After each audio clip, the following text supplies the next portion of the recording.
ဗုဒ္ဓဘာသာဘုန်းကြီးတွေကမ္ဘာငြိမ်းချမ်းရေးအတွက်မိုင်းထောင်ချီကိုလမ်းဆောင်နေကြတာ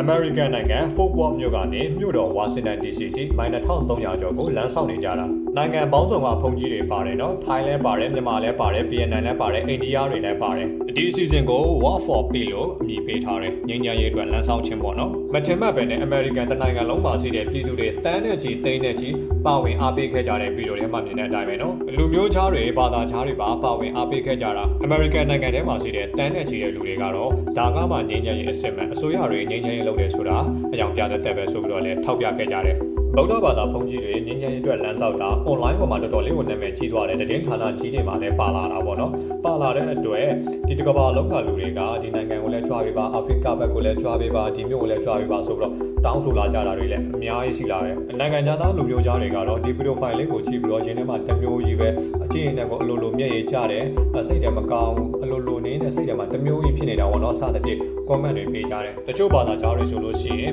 ဒီ profile လေးကိုကြည့်ပြီးတော့တော်တော်လေးကိုစိတ်အချမ်းမှုရတယ်အနီးလမ်းမှန်ကိုစာတွေ့သွားသလိုပဲပေါ့နော်ဒါကြောင့်မလို့ဒီဗုဒ္ဓဘာသာကိုဘယ်လိုကူးပြောင်းရမလဲဆိုပြီးတော့မေးကြတာတွေလည်းရှိတယ်ဗီဒီယိုဖိုင်ထဲမှာမြင်ရတဲ့အတိုင်းပဲအမေရိကန်တနိုင်ငံလုံးမှာရှိတဲ့တန်းနဲ့ကြီးတဲ့ပြည်သူတွေကတော့လေဒီအစီအစဉ်ကိုနစ်ကြိုက်ကိုနက်ဆိုင်ကိုပါဝင်အားပေးနေကြတာစိတ်မကောင်းစွာနဲ့ပဲဒီအစီအစဉ်မှာပါဝင်နေတဲ့တန်ကားတော်တစ်ပါးဟာနောက်ကနေကားဝင်တိုက်လို့လေခြေထောက်နှစ်ဖက်လုံးဆုံးသွားတယ်အဲ့ဒီကားတိုက်မှုကြောင့်ကိုတီးတန့်လေးဗီဒီယိုဖိုင်နောက်တစ်ပုဒ်နဲ့ထပ်ပြီးတော့ရှင်းပြပေးမယ်